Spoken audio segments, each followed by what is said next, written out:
Hello, everyone. I'm Sharon Epperson, CNBC Senior Personal Finance Correspondent. This pandemic has brought challenges to all of us, especially the nation's teachers. And when I think of a word to describe the teachers who are with our children day after day, it is adaptability. They have had to transition from remote learning to in-person but socially distanced learning, and then back again, and go back and forth every time there's a COVID outbreak or an exposure risk in their schools. When you think about the fact that this week is National Teacher Appreciation Week, what better time to talk to the nation's teachers and to hear from them what's on their mind about financial education. We wanted to open up a virtual teachers lounge for teachers to ask their own questions live and consult with financial experts about what's on their minds and what they want to convey to their students as well. And I have to say, I love teachers. My mother was an elementary school teacher for nearly 20 years in Pittsburgh, Pennsylvania. And in talking to her today about what she remembers about teaching, because she's retired many years ago, she said she really loved teaching the lesson about needs versus wants. Needs and wants, how do you distinguish them? Key example she would use: you need food, you want candy. It's very simple. It's a decision that you have to make. And helping children, even 5 and 6-year-olds, make good decisions, well, that's what financial education is all about. Obviously, I'm very excited about this, very excited to moderate this discussion, and CNBC is thrilled to be partnering with 2 leading organizations in financial education, the Council for Economic Education and Next Gen Personal Finance, to bring you this very special session, Invest in Teachers, Ready, Set, Grow. So let me introduce now Nan Morrison, who is the president and CEO of the Council for Economic Education. We have known each other for years, Nan. It is so great to partner with you once again. Thank you, Sharon. We too are proud of our long partnership with you and CNBC. Personal finance, as you know, is an essential tool for all of our children to map their futures, fulfill their own potentials, and build good lives. And it's our nation's teachers, their dedication and commitment every day, as I saw with my mom, a 2nd grade teacher, who help our children to do just that. C is so honored to support all teachers. The 50,000 each year we train online and off, the over 800,000 who access our free resources on EconEdLink, and you all here today. Thanks so much to everyone. Thank you, Nan. Many of the teachers here already probably know Tim Renzetta, who is the co-founder of Next Gen Personal Finance. And Tim, again, thrilled to be here with you. Thanks for being here. Sharon, thank you, and thanks to the CNBC team for producing this event and for using your platform to really highlight how access to financial education is truly a social justice issue. You've created this great opportunity during Teacher Appreciation Week to shine a light on the amazing resilience and commitment of personal finance educators across the country. These educators have inspired the team at NGPF every day by overcoming so many challenges this school year to deliver these essential lessons to students. We're all excited to answer your questions today. Excellent. And you have a lot of questions to answer.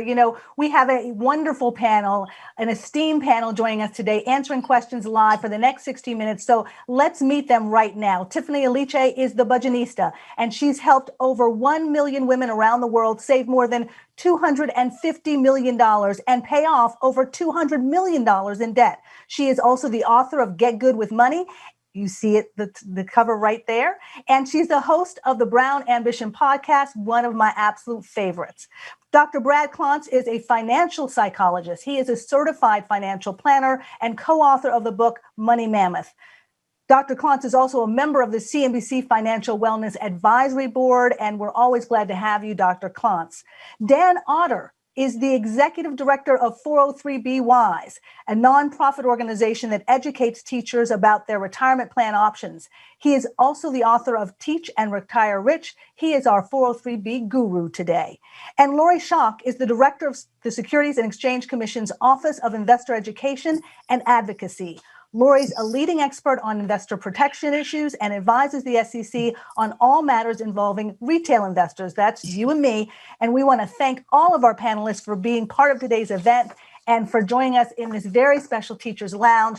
I have my lesson plan. I'm going to try to follow it as closely as possible and let our special class begin right now with Yamisha Bell, who is currently a fourth-year special education teacher at Gotham Collaborative High School in the Bronx.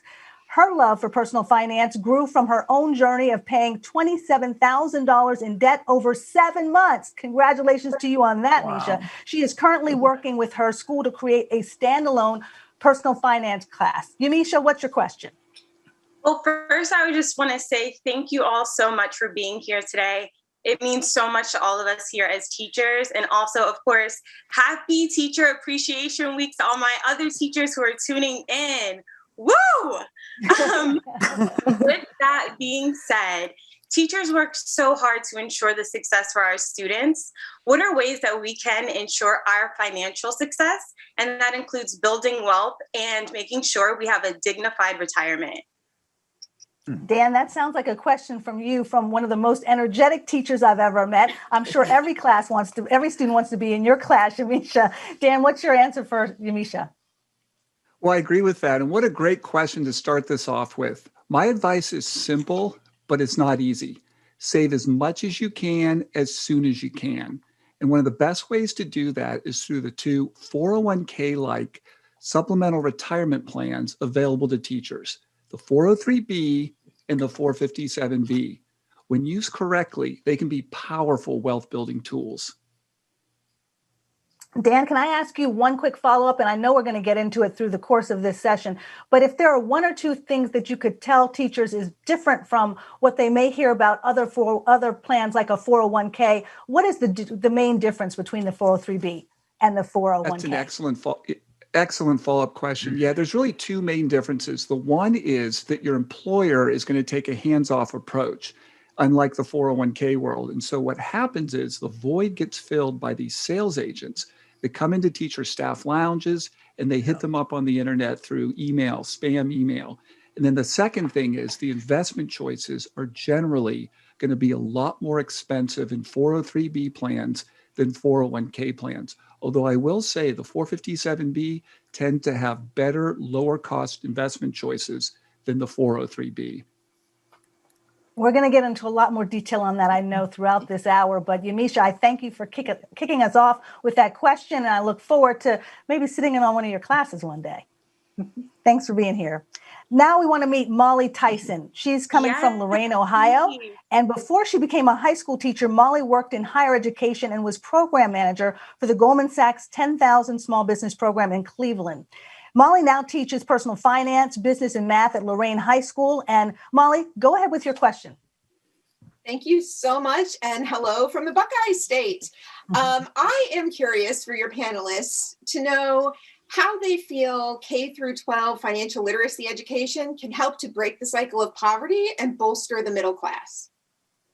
Lori, that sounds like a policy question, a question that I'm sure you're thinking about quite a lot. What would you say to Molly? You know, Molly, I have to agree with you.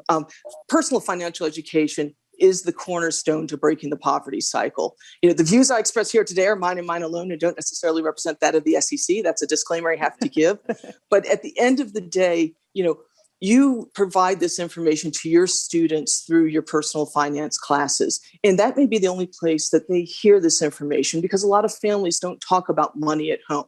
And as you know, money can work for you, but it can also work against you. There are some pitfalls out there that people can fall into if they don't know the rules of the road. So this is an opportunity for students and young people to get started on the right foot and on the path to financial success. And once they get that first job, if they're able to save money, build a retirement fund, build an emergency fund as well, that they'll be able to have that financial success, not only for themselves, but for their family and move into the middle class for generations to come. Thank you for your question. Thank you. Yeah, thanks, Molly. Very important question there. I want to move on to Catherine Turso, who teaches finance at NYC School, students in various grades that she's teaching. And I want to thank you for joining us today, Catherine. What's your question? Hi, thank you for having me today. My high school students right now are really excited about trying to grow their wealth through investing. But they're coming in every day with these stories that they've been hearing on social media from their friends about Forex programs that they can get involved in, or making wealth through investing in Robinhood. I want to keep their energy and enthusiasm up, but I also want to make sure they have good financial advice for their futures. So how would you talk to teenagers about these investment opportunities that they're seeing on social media?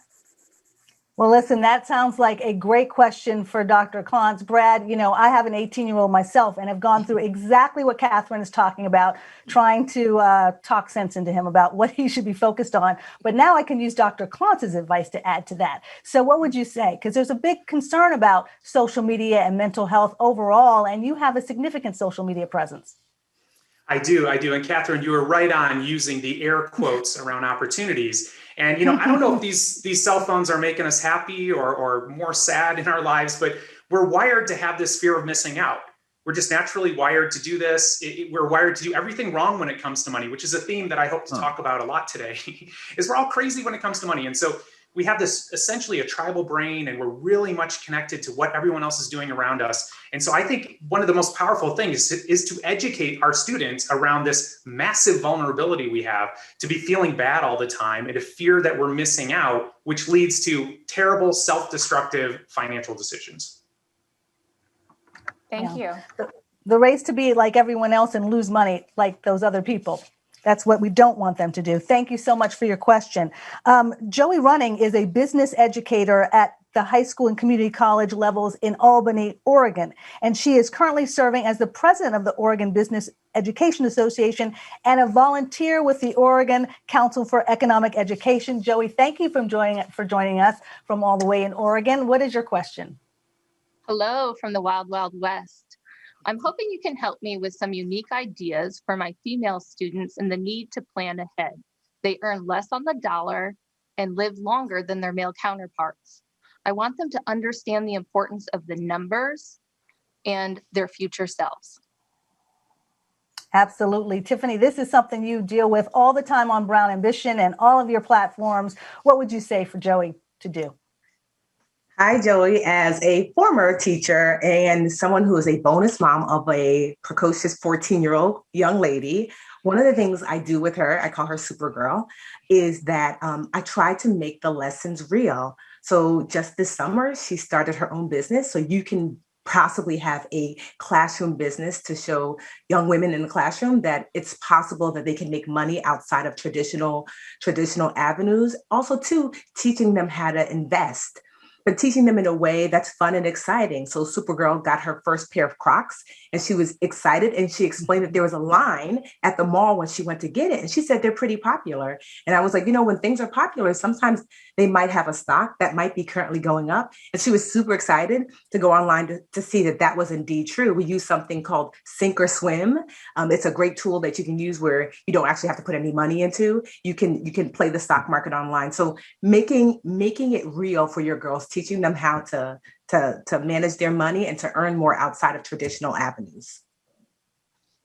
I love that. That's great. Terrific advice. Thank you, Tiffany. Next, we have Daria Hall from Charlotte, North Carolina. She is currently teaching world history and IB civics and economics at Harding University High School, and she'll be teaching economics and personal finance in the fall. We would also like to congratulate you, Daria, on being named Teacher of the Year this year at your school. Congratulations, and go ahead with your question. Well, thank you for that, and greetings from the Queen City. Thank you again for having me as well.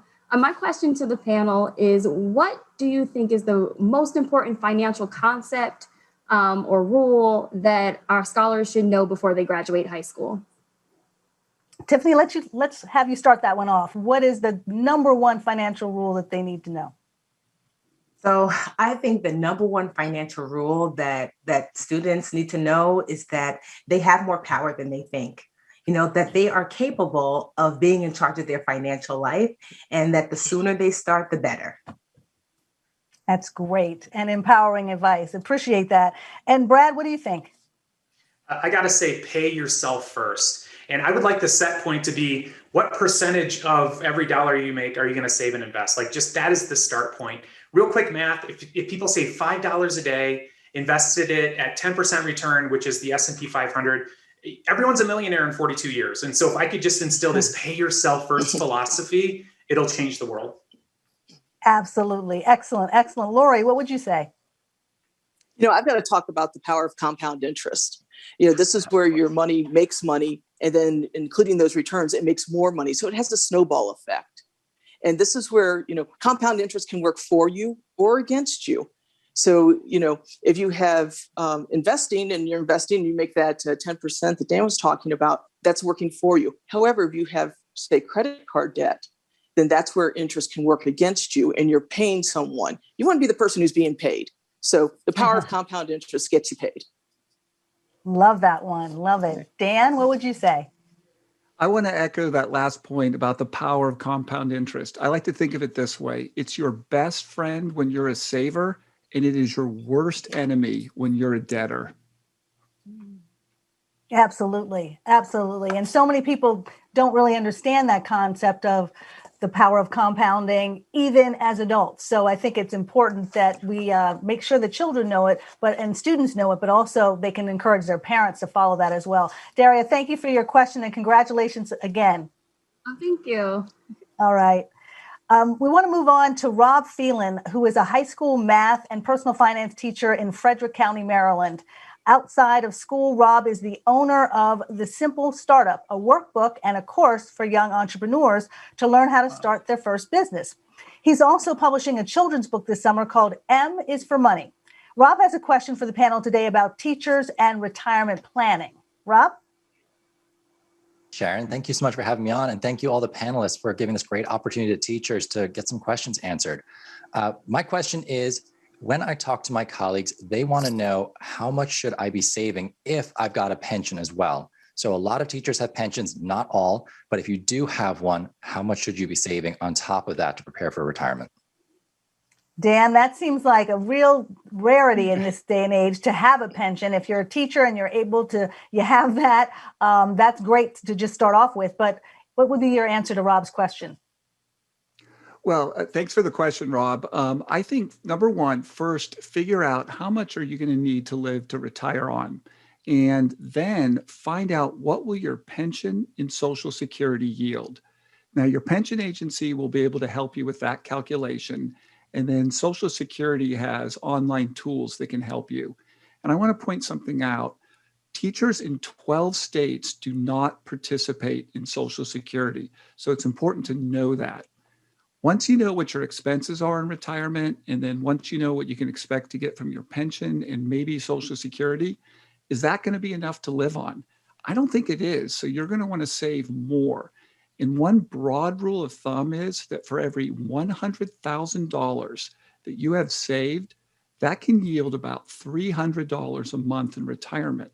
So if there's about a $900 a month shortfall between your pension, what you expect to get from that, and your expenses, you're going to need to save about $300,000. And I think this is such an important question, but it's also highly individualized. So you're going to have to adjust accordingly. Yeah, and it's really important to do that homework and look at Social Security. They used to send you a statement and give you an idea of what you would get. Now you have to go to the website and try to calculate it yourself. But it's good because it gives you skin in the game to make sure that you're paying attention to where you're going to stand, perhaps when you retire. So really important to do that. Thank you, Dan, for that. And I want to go ahead now to Georgia, where we have an 8th grade social studies teacher. Personal finance and financial education is in every class in my book. So I love that you're teaching this. Tamara Gordon is joining us from Centennial Academy. Tamara, what is your question for the panel? Thank you, Sharon.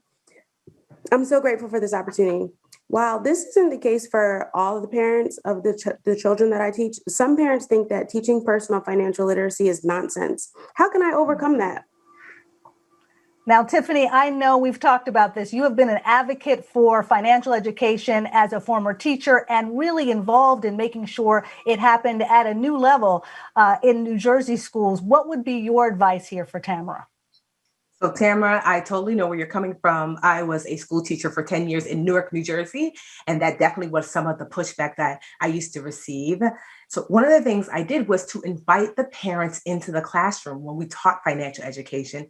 Sometimes you're getting that resistance because honestly, parents feel ashamed about where they are. They feel ashamed about not knowing. So I would gamify financial education for my students, where we would play games where they got to assume adult personas and pay bills with fake Monopoly money. And those days that we played those games, we would invite parents to come in as well to realize that what your child is learning, also you too can learn in a way that allows you to maintain your dignity. So invite those parents into the classroom.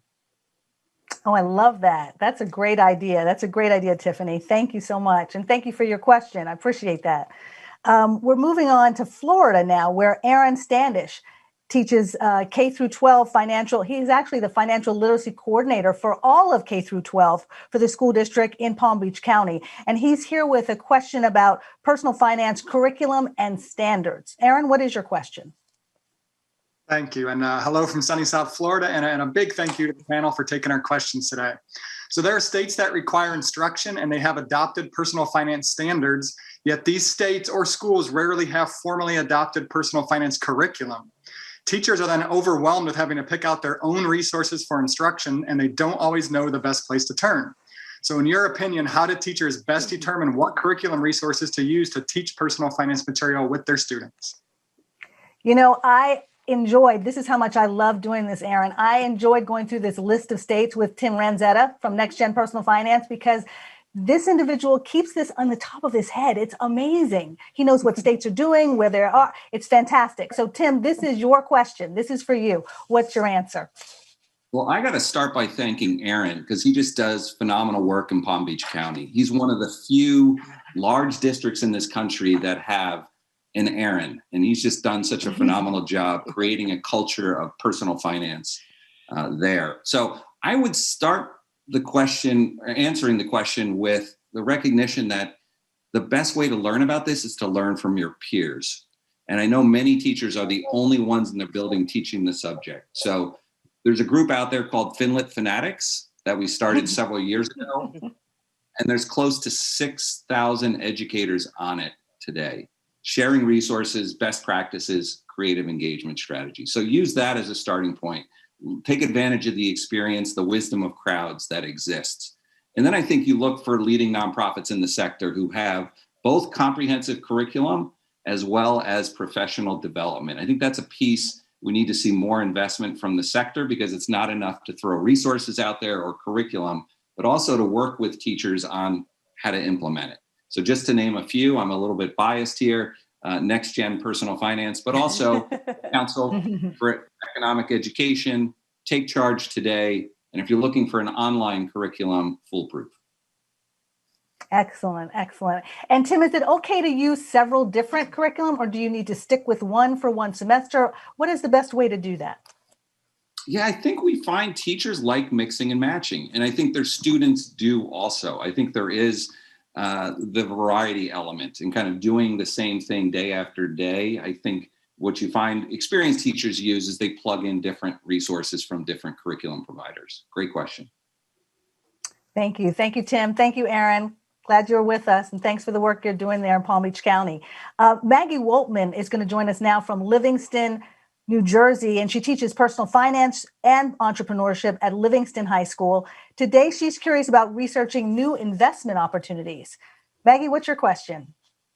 Hello from Jersey. Happy Teacher Appreciation Week and happy May to everybody. Okay, so my knowledge and expertise comes from tried and true experience, like how to save, budget, borrow, and invest. And many of my resources come from the panelists and experts here. So thank you for all of that.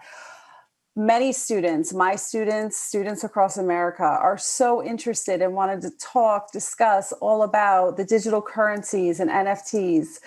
What are strategies for educators like me who actually want to invest in these new type of investments, but with less risk? Where can we go for reliable information? This is a big question, I think, that a lot of people have. And I want to start with kind of you, Lori, to outline what we should know from the SEC's perspective, what teachers should know as they're being asked questions about all of these new investment opportunities to many people. Great. And thank you for the question. It is a great one and very timely. When you're talking about NFTs, non-fungible tokens, and cryptocurrencies, these are new investments. So they're going to be more risky, not less risky. When you talk about investing in stocks, bonds, mutual funds, that's a highly regulated area. We regulate the people who sell them, the products themselves, the exchanges on which they trade. That's not the case with these types of products. I would encourage you to go to investor.gov. That's our retail-facing website. You can see some of the information we've put out there with cryptocurrency, and we are sort of on the cutting edge of what's happening in the markets. Also, when it's the latest rage, if you will, and craze, you just have to sort of be buyer beware. I don't want you to end up getting your education at the school of hard knocks. So do as much due diligence as you can. Research the investment, the people who are behind it. It's always easy to put your money into a new investment. How do you get your money out of it? And what's your overall strategy? What are you trying to accomplish with this? A couple of years ago, initial coin offerings were all the rage. And when it started making the late night talk shows, we had to take some action here. So we launched howeycoins.com. That's HOWEYCOINS.com. Take a look at that. That was the SEC's initial coin offering. And it's a website that has an interactive experience for you as a teacher, as well as for your students. And it'll take you through some of the questions to ask, as well as some of the red flags to check out as well. Good luck. Excellent, Lori. Thank you. Thank you, Lori. Maggie, I want to bring in Tiffany, if I can, on this question also, because I know it's one that has come up on Brown Ambition that you've talked about to a lot of your followers as well. It just comes up all the time. It is such a relevant question. What would you say to young people who are more interested now than ever in cryptocurrency, in NFTs? How do you advise, people in terms of what they should be asked, the questions they should be asking before they're trying to invest in these new opportunities? So one of the things that I tell the people that follow me is that you want to make sure that you have a strong financial foundation, because people will want to invest in an NFT, but then they don't have a budget. It's like putting on perfume, but you haven't quite taken a shower yet. You want to make sure that you have your financial foundation in order. If you were a teacher, you would never try to teach a child to say write before they even learn their letters.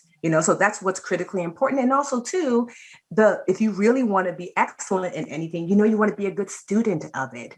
So have you done the proper research? Have you put enough time in before putting your money in? If you're willing to invest the time, the energy, and the research, then you can start looking into those more high level and risky investments, because you can still make a lot of money and retire wealthy and have money without taking huge risks. It's possible. Very good point. Very good point. Thank you so much for your question, Maggie. Appreciate it. Amanda Lucero is joining us now, a family and consumer sciences teacher from Mission, Texas. She started an elective personal finance course that has become a breakout hit among students at Sherryland High School. And Brad, she is curious about the connection between mental health and finances. Amanda, go ahead with your question. Hey, y'all. It's really nice to be here. Appreciate it. So last month, April, was Financial Literacy Month, and this month, May, is Mental Health Awareness Month. And we find that they're sometimes, more often than not, intertwined. What would be your best advice to navigate kind of topics that are taboo and people just don't want to talk about? Great question for Brad. As a financial psychologist, this is what you deal with all the time. You said you wanted to talk about it more. Go for it. Yeah, shame is just the worst thing for us. Like we could all do with a lot less shame. And when you look at the stats, half of Americans admit to having a mental illness at some point in their life. And the other half are lying, I think. I think it's something that we all experience at some point. And same thing with money. Like 8 out of 10 Americans say that money is the biggest source of stress in their life. So the biggest message I like to give out is like, hey, look, you're not alone. If we could take it from I'm ashamed to, oh my gosh, I'm not alone. And we're all struggling with this. And we have had a major shift in our culture. I think a couple generations ago, people didn't have to worry about personal finance because, you had a pension from your company. And I'm sure if any new teachers who are listening, the pension's probably not as good as it was for the people who were employed before you. I mean, we've been seeing those shrink over time. And so now the burden of taking care of our financial lives is squarely on our shoulders. But we just haven't been taught. Like, it's so great that you're teaching this to your students, but I mean, how many of us were taught this in school? So I feel like just we're all in the same boat. Let's get over ourselves. I'd love to talk about all my financial mistakes, just to help everyone feel better about themselves.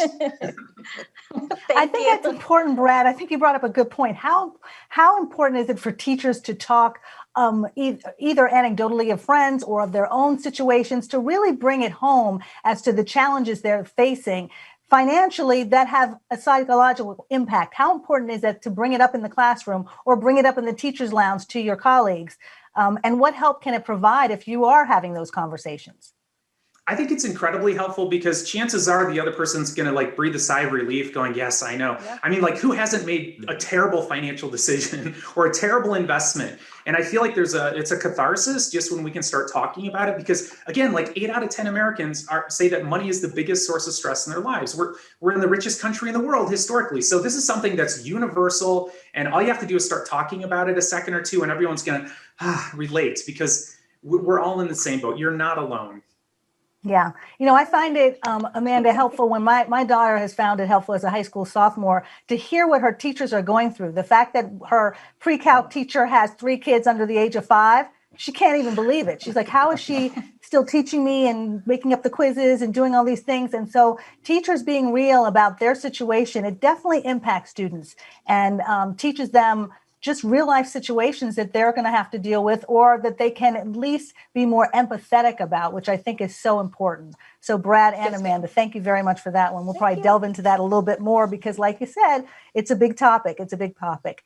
Now let's meet Lisa Dempsey. She's a business education teacher at Greenwich High School in Connecticut. She's been teaching for 25 years, and Lisa helped create a personal finance course at her school, and over 200 students take this course every year. She has a question about rising college costs. Lisa, what's your question?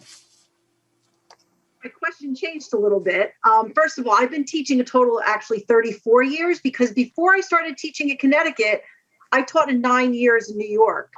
I actually am eligible for a New York pension as well once I teach 10 years in the state of New York. My question is should I buy out my years in New York, which today would cost up to about $170,000, or should I go back and teach in New York after I retire out of the state of Connecticut? All right, so this sounds like a question for the 403B guru, Dan Otter. But Dan, it also sounds like something that might be pretty specific for a New York, Connecticut person, but I don't know. What's your answer? Yeah, no, I will definitely say that I am not an expert on New York pension plans, but I did a little digging and I think I have some good news for Lisa. Lisa, if my math is correct, and please know I used to be a social studies teacher, you started teaching in New York around 1987 and you stopped around 1996. Is that true? Correct. Okay, well, I believe that'll put you in tier 4 of that pension. Correct. And in tier 4, you're actually eligible to receive a pension after 5 years of service. So you don't have to go back and teach that 10th year unless you want to. But so hopefully that's some good news for you. And again, this is the kind of question that I would highly recommend you take to a financial planner. And you need to take it to the right kind of financial planner. That would be a fiduciary advisor. This is a person who will pledge in writing to put your financial interests above theirs. Absolutely. That's great advice, Dan. And I want to follow up with you with a question about where teachers should go specifically. I know you said you want to have an advisor that follows the fiduciary standard, but is there a place that teachers can go where they're assured that this financial advisor has some experience dealing with other teachers? Absolutely. We have a great resource on the homepage of 403bwise.org. And it's on the lower right-hand side, and it's all the information you need to know about how to find the questions to ask a financial advisor, where to find this type of fiduciary advisor.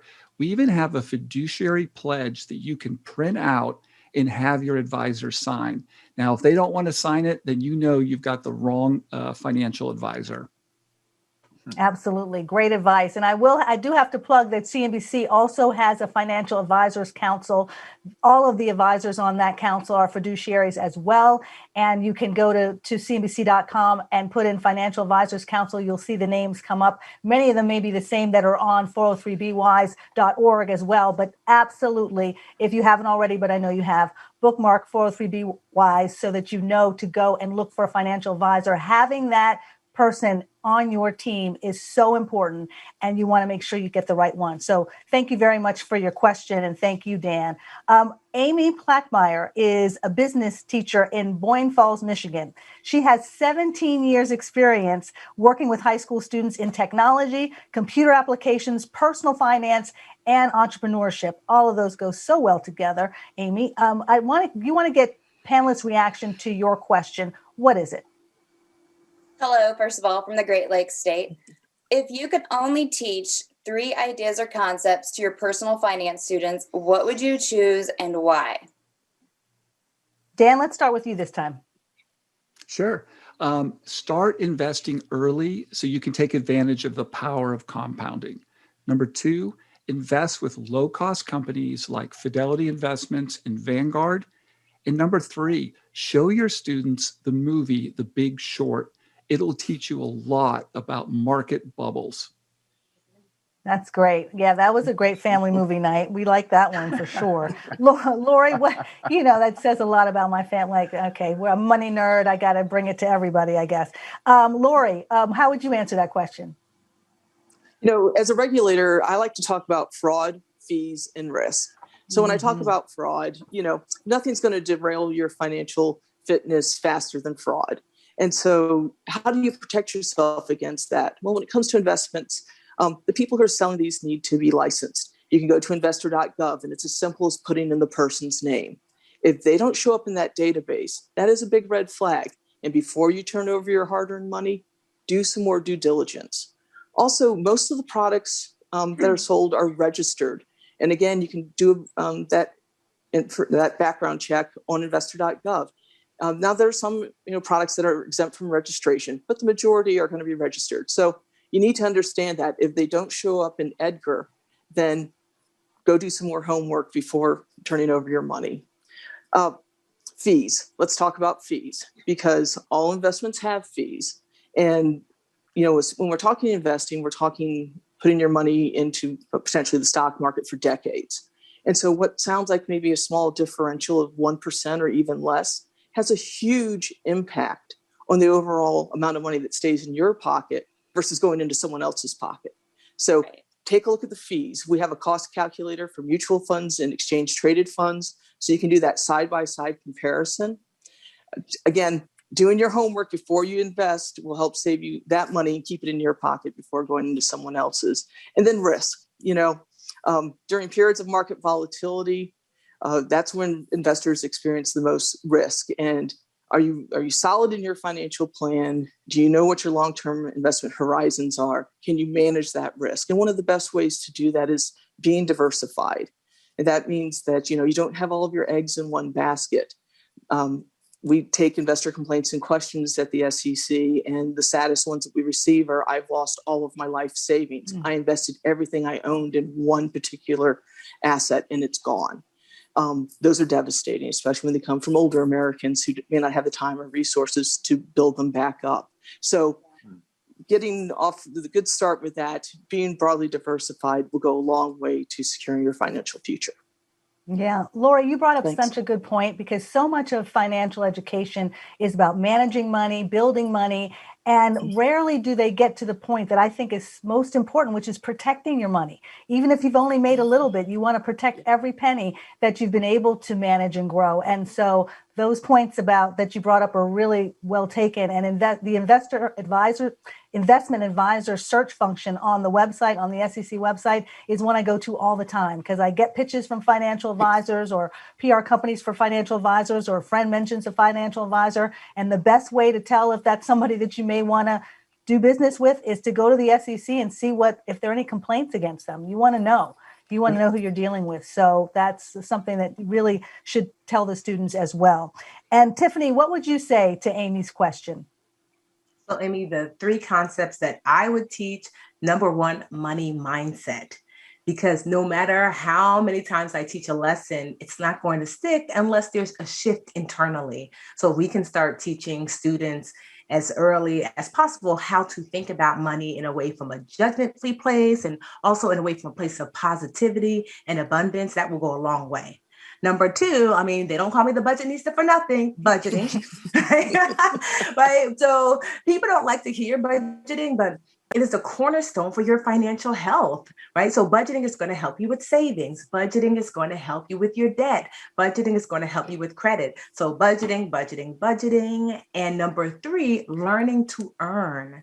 I don't think enough people put enough emphasis on that you don't have to have a regular job necessarily to earn or how to even maximize money where you are. I wish someone would have taught me earlier on. Well, actually, I was fortunate. My father was a CFO and he did lead into us about things, but not necessarily learning to earn. As a teacher, I learned that, oh, I can babysit. I can tutor on the side. Or now as the budgetista, I'm a financial educator. So money mindset, budgeting, and learning to earn are my concepts. Love that. Learning to earn. Excellent. Thank you, Tiffany. Thank you, Amy. I want to bring in James Ruddleschemeyer. He has been an advanced placement and regular economics teacher at Armstrong High School in Minneapolis since 2003. And James is also the author of Barron's AP Economics. James, what's your question for us today? Thanks for having me, and it's a huge pleasure to be on with you, Sharon. In my summer, on my summers off, I spend a lot of time watching CNBC, and you're my favorite. So it's a pleasure to be here. My question is: all of us teachers have taught students who may have grown up having negative experiences and emotions regarding money by no fault of their own. What strategies could teachers have to reach these students who may not be as receptive as some other students? Brad, that's a great question.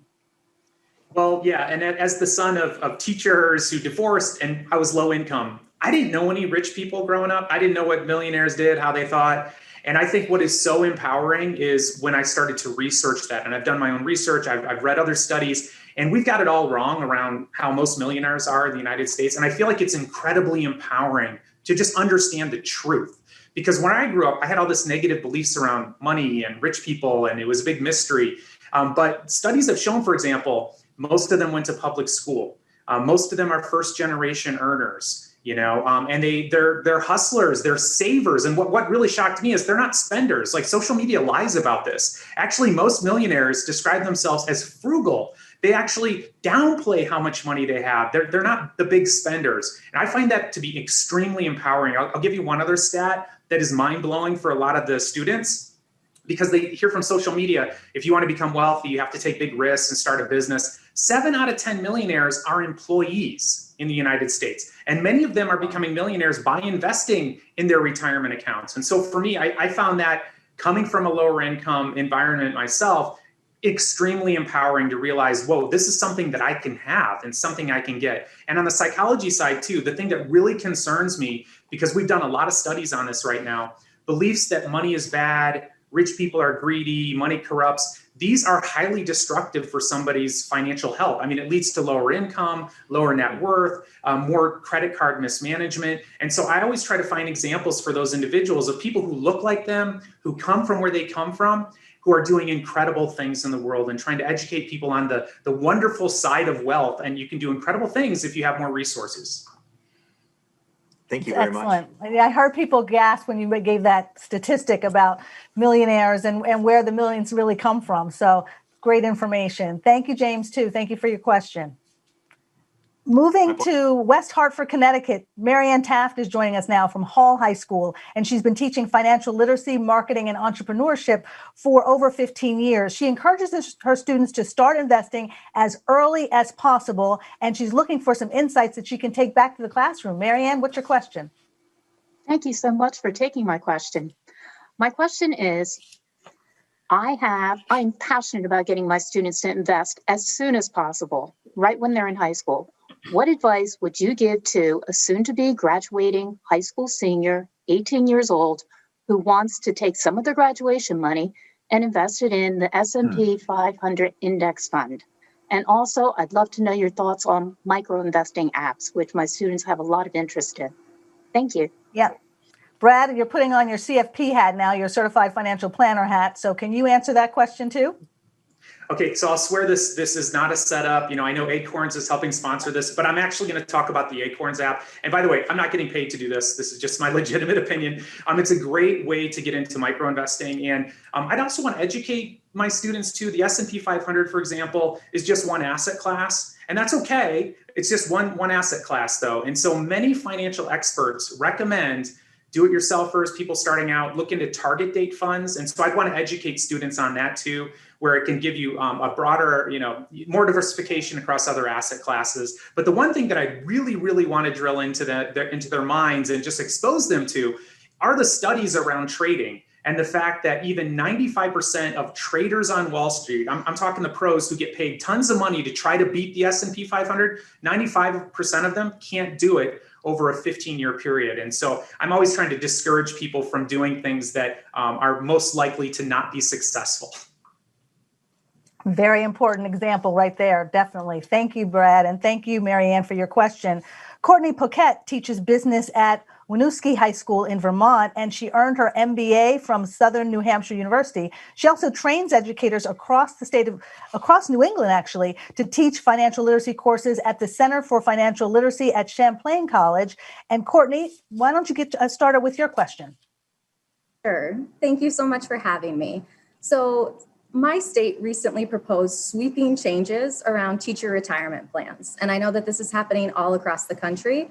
And when this happened, I realized that many of my colleagues are relying solely on the contributions they're making to these plans as their primary source of income when they retire. And so we're in an interesting situation with 403B plans being limited in choice and high in fees. And so I'm curious, should teachers rely on IRAs as their first option? What should teachers do to ensure a secure financial retirement for themselves? Dan, great question, Courtney, about where do you put those first retirement dollars? Where should your money go? IRA, 403B, 457? What do you say, Dan? Such a great question. I would start by seeing what are the financial companies available to you in your 403B. That's called the vendor list. And then come over to our Facebook group, the 403B Wise Facebook group, and do what hundreds of teachers have done. Post your vendor list on our Facebook group, and our community of teachers will let you know if you have good choices available. And if you don't, they'll be able to offer you some suggestions on how you might be able to add, to lobby your employer to add a better investment choice. I want to point out that not all school districts are bad with do the 403B wrong. Montgomery County Public Schools in Maryland has an outstanding 403B plan. They have one low-cost vendor available, Fidelity Investments. So if I taught in that school district, I would definitely contribute to that 403B. But I do think that every teacher should investigate starting a Roth IRA. That might even be the first alternative plan, supplemental plan that every teacher should start. And the beauty of that plan is you can choose any financial company you want to invest in. You want to use Fidelity Investments? You can get Fidelity Investments. You want to use Vanguard? You can get Vanguard. Excellent. Thank you, Dan. I want to go to Richard O'Neill now, who is in Claremont, California. Richard, you have a question, I believe, for Brad. Thanks so much for this opportunity. I'm learning so much today, more than I expected. I teach personal finance from a math background, but as time goes by, it's increasingly clear to me that this is more about behavior than it is mathematical models. For example, we're faced with an everyday problem with young people. How do you learn to spend less in order to save more? So my personal interest is to understand where to find models and curriculum and successful practices from the psychological point of view. Brad, besides your book, of course, where should he turn for this? I know that is the challenge, and I'm going to try to avoid mentioning all my social media because there really isn't that much that's been done. But I will mention a study that we recently did, and we saw just after 1 hour of this money mindset training and understanding, and essentially what we did is we got people to to think about what they were taught by their parents around money, what they learned, what are the beliefs that we have around money, and where do they come from? Because we've done dozens of studies on this too. That predicts your outcomes in life, just plain and simple. Like your beliefs around money, how it works, what you're supposed to do, this leads directly to your outcomes, and it'll impact the rest of your life. Many of these beliefs we inherit from our parents, our grandparents, our culture around us. And again, they're extremely powerful. So we taught people that. We had them get really clear about their financial goals, and that's incredible. If you can get a clear vision of what you want, it's unbelievable what you'll do to go achieve it. And in our study, when we did that, we saw like a 73% increase in savings after 1 hour of doing that. So people went from about 10% to 17% because they understood their thoughts about money and how it impacted them. And they got super clear about what they wanted and why they would delay gratification anyway. It's not something we're wired to do. I mean, we're wired to spend our money right now and consume as much as possible. So we have to override that. And the way to do that is to have really clear, exciting goals. And then lastly, automate, automate, automate. And if that's the one piece of advice anyone could leave with, it's like, get excited about those goals and then use what we call a status quo bias. We're all sort of mentally lazy. We don't want to, it's the reason why many of us have belonged to an athletic facility way past going because the automatic withdrawals are coming out. And so if you can harness that, it's incredible how quickly and how powerful that is towards goal achievement. Excellent. Thank you, Brad. I appreciate it. I want to go back to California now because Danina Spites Carroll is a first-year teacher at Central Coast High School. And for a first-year teacher, we know you have a question that needs to be answered right now. So what is it? Hi, everyone. Yes, my question aims to help all the newbies out there, those pre-service and first-year teachers. And my question is just, what can first-year teachers do to invest in themselves? Great question. Dan, what do you think? First, start by getting some rest. I taught for a dozen years and I was in my 20s and 30s and I was exhausted. So please take care of yourself. Number two, understand your retirement plans now. Have a sense of how your pension works. Look into the 403B and the 457B. I know a website you can go to that will help you with that. And then finally, if you have student loans, investigate the Public Service Loan Forgiveness Program because you might be able to get a significant chunk of your loans forgiven. That's great advice on the student loan part, especially. Excellent. Excellent. Thank you so much. Vincent Branch from Washington High School in Houston, Texas. Thank you for joining us as a social studies teacher and a personal finance literacy teacher. What is your question? Thank you, everybody, for this opportunity and for this chance to ask my question. I work in an urban school with a demographic that's about 60% Hispanic, 40% African American, and probably more than 80% economically disadvantaged. So my question is, what are some strategies to make financial education more culturally responsive to all learners? Tiffany, what do you say? So this is an excellent question, Brad. As someone who lives in a city like that and taught in a city with a similar makeup, one of the things you can do is to bring in what's happening outside, inside. So Lil Yachty, he's this really popular rapper, just did this interview where he explained that he spends $50,000 a month to keep up his lifestyle. This is to pay people who follow him around, to pay his driver, to pay for his mortgages. And then he explained that even though he makes a lot of money, he has to continue to do so. You can pull that lesson in and ask your students, well, how can this be different? They have their favorite TikTokers. Like there's a young woman named Charlie. She makes like millions of dollars a year, breaking down how does she make that money? How could she invest that money? How could she grow that money? So take what's already happening in their lives and break it down inside the classroom because they're going to be excited about learning about financial education from a perspective of what they're already consuming. That's great advice. Great advice. I remember my mother doing that when I was growing up. I'm like, why is she watching what I'm watching? But she did it to bring it into the classroom. It's so important. So I hope that helps you a little bit, Vincent. It did. Thank you. Excellent.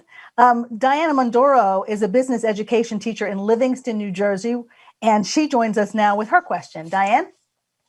I am thrilled to join you from the Great Garden State. My question is an extension of the previous question. What financial topics are the most challenging for parents or other trusted adults to discuss with their children? What do you think is the answer there, Brad? Well, first of all, you're spot on. I mean, it's a very uncomfortable thing to talk about. And studies show this. Actually, studies show that parents would rather talk to their kids about sex than money. And I've got young kids and I don't like talking about sex. I mean, it's rather uncomfortable, even though I'm a psychologist. And so what I think it really comes down to is that we struggle to talk about what we don't want to face. And it's usually whatever we're most ashamed about. It's usually like we don't want to talk about credit if we've been mishandling credit. We don't want to talk about investments if we feel like we don't know what we're talking about. And I think that's the challenge, right? And so I have to go back to shame isn't good for any of us. We have no reason to feel ashamed. And we just need to think about this is all new information for many of us. Again, all the rules have changed. And we're left sort of juggling, trying to figure out what do I need to know to take care of myself? Because I didn't have to do this before. A couple generations ago, this wasn't the worry. My grandfather didn't have to worry about credit card debt. There was no such thing as credit. Like he couldn't even get access to it. So all of this complexity is hitting us. And so the more permission we can give ourselves to just be, we're all learning, and we are in our financial situation right now. It's totally predictable based on where we grew up and what we were taught. Excellent. Excellent. Thank you. We're going to move on to Tom Arnold. I have 5 minutes to get through 4 teachers, but we're going to try to get to everybody because I know you have important questions. And Tom from Modesto, California, what is your question? So real quickly, we've noticed about have to do things early so it can compound and so forth. With the cost of living and college costs continuing to rise, how can our school districts and teachers provide incentives for new parents entering the school system at the young kinder area to begin a 529 or custodian IRS, especially when most Americans basically live paycheck to paycheck? Lori, how can you do it? Start the 529 plan. That's a challenge, especially when it comes down to, it's a matter of how much disposable income do you have. So how much money do you make? How much money do you spend? Can you make more? Can you spend less? And that's a challenge that many families face. Now, these products will give you some tax advantages, especially if you're able to take advantage of them early. And that's a very good step towards that. So taking a look at your overall budget and seeing, are there some areas where you can cut? We live in a time of historically low interest rates. So as you're getting your financial house in order, hey, do you own your own home? Have you refinanced at these lower rates? Maybe that would free up some income. Also, there was talk about the gym memberships. Well, how about some of the streaming memberships? How about some of the cell phones? How about some of the cable bills? Have you renegotiated your insurance? Have you gotten a better price on that? Start taking a look at that. Maybe those are some areas where you can free up that income to put this other money aside for your child's education. However, you have to remember, don't do this to your own detriment, though, because you need to plan for your retirement also. And when it comes to your retirement, you can't take a loan for that. And your children can always take a student loan to go to school. One thing I did with my nieces, instead of buying them that electronic toy or gadget that was going to end up maybe in the bottom of their closet in a few months, I contributed money to their 529 plans. And maybe that's something you can get your family and friends involved with and sort of make that, a way that you're planning for your child's financial future and make it a family thing. Absolutely. Great advice. Great advice. Thank you, Tom. Jill Hughes in Wisconsin. You've come all the way from Wisconsin to join us. And this is your 32nd year as a business and information technology teacher. Thank you for all that you're doing. And what is your question? Hi, thank you for having me. I'm so excited to be here. Because students are graduating from college with unprecedented student loan debt, how can we help these students and their parents better understand what they're signing up for before they get themselves into this debt? And if they do graduate with this debt, how can they best pay that off while still setting aside money for retirement? Brad, what's your answer? As somebody who had $100,000 in student loan debt himself, I'm really happy to talk about this. So college is a business decision. And unfortunately, your kids are being taught on social media that nobody should go to college, like college is for idiots nowadays.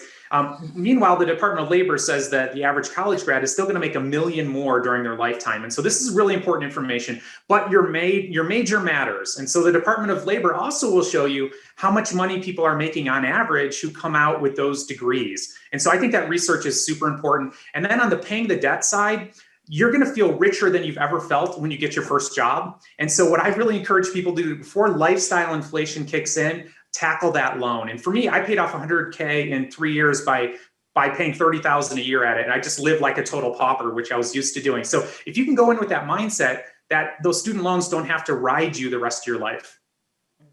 Absolutely true. Yeah. Thank you, Brad. I appreciate that. Now we're going to stay after class for just a few moments. I feel like my daughter's, psychology teacher saying we're prepping now for the final exam. I want to get through the entire lesson plan, and we have just a couple more questions. I hope you'll bear with us as we get to every teacher who has a question for our fantastic panel. We're going to go now to Ambassador Mitchell, and he has a question for our panel. What's your question? Well, I'm so excited and I'm so glad to be here. I conducted a study to examine the financial literacy for first grade students. And we had two main questions. How well could first grade students differentiate between needs and wants? And how well did they understand the value of money? It turned out that most first grade students could differentiate between needs and wants, but there wasn't quite there an understanding the value of money. I believe the foundation for financial literacy should start as early as possible, especially if the child's cognitive development supports it. Now, my question is, what is the most effective way to implement financial literacy in middle school? Is there a model currently available, and where can I get the money to implement it? Great question. Great research that you're doing there at Missouri State University. And Tiffany, you have done this. You've created a financial education curriculum in New Jersey. Tell us what you've done and what should Ambassador do? Yes, Ambassador, thank you for that amazing question. Yes, I work closely with Assemblywoman Angela B. McKnight to write a bill that is now a law in the state of New Jersey that middle school students must have financial education integrated into the classroom. It's called, well, I call it the Budgetista Law, but they call it A1414. But here's what was super important, the word integration. And all of us who have been educators before know what it's like when our educational day is disrupted, like stop, money time, so it can be very disruptive even for students. So instead, I was showing teachers, how do you integrate financial education when you're doing art? Maybe we're painting savings boxes. How do you integrate it during literacy time? We're integrating financial education books. How do we integrate it during math, which is a little easier, or social studies? So integrating it, making it part of a lesson you're already doing. That's going to be critically important. I also agree that financial education should start as early as possible. I taught preschool. My 3-year-olds and 4-year-olds were getting age-appropriate financial education. They used to pick pennies up and bring them to me, and we started a little penny jar, and I told them that we could save and help other people who needed help. So it can start as soon as children start saying, can you buy me? Not just can I have? And here's some tools and resources that you can use that are free. So Mint. So if you've heard of Mint, they have something for adults. That's great, but they also have a free financial education tool for students and parents. Choose FI Foundation. They also have this amazing financial education curriculum that's really robust. And Kids with a Z Count. That is another amazing tool that you can use inside your classroom. They encourage people to use their curriculum inside their classrooms. I hope that helps you, Ambassador. Great answer. Great resource with it that you just heard from. We want to go lastly to West Orange High School in New Jersey, and we're going to talk to Jason Lamont Jackson, Senior. And Jason Lamont, I have to tell you, I already have a student that I've interviewed that is so looking forward to taking your personal finance class at West Orange High School. She's a freshman. She wasn't able to get on the schedule this year, but she's looking forward to it. She's been taking financial education since middle school, thanks to Tiffany, and is looking forward to your class. What is your question? Well, thank you so much. And again, I'm so grateful to be here.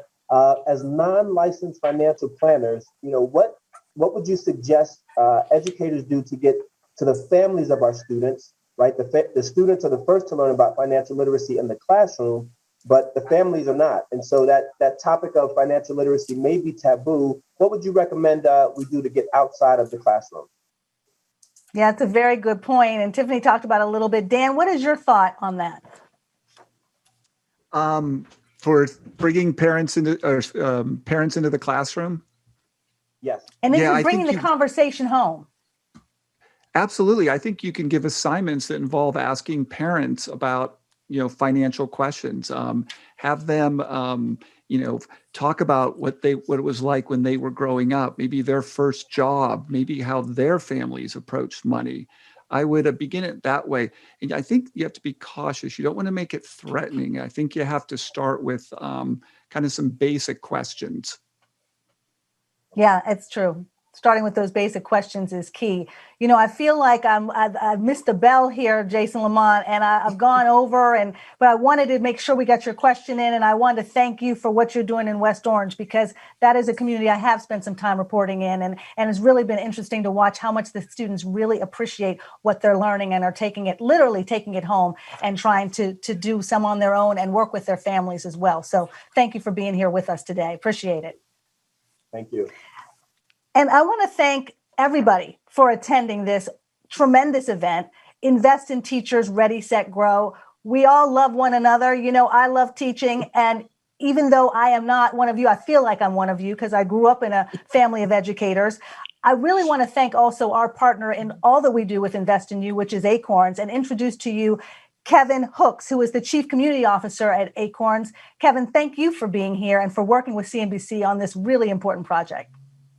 Thank you, Sharon. This has been absolutely fantastic. I appreciate you all allowing me to participate.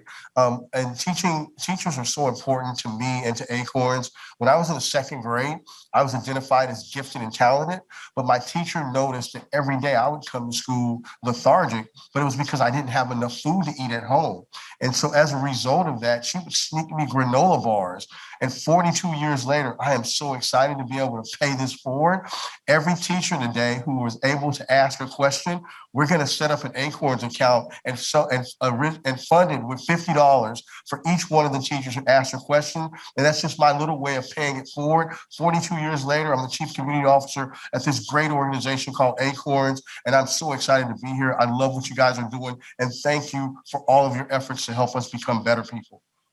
Wow. Thank you, Kevin. That's tremendous. That is really wonderful. And thank you for your support of teachers. We really appreciate everyone who joined us today, especially our experts. Thank you so much to Tiffany and to Brad and to Dan and to Lori, and to your wonderful insights and really thoughtful advice for our teachers. And we also want to thank Nan Morrison of the Council for Economic Education and Tim Ranzetta from Next Gen Personal Finance for partnering with us on this important event.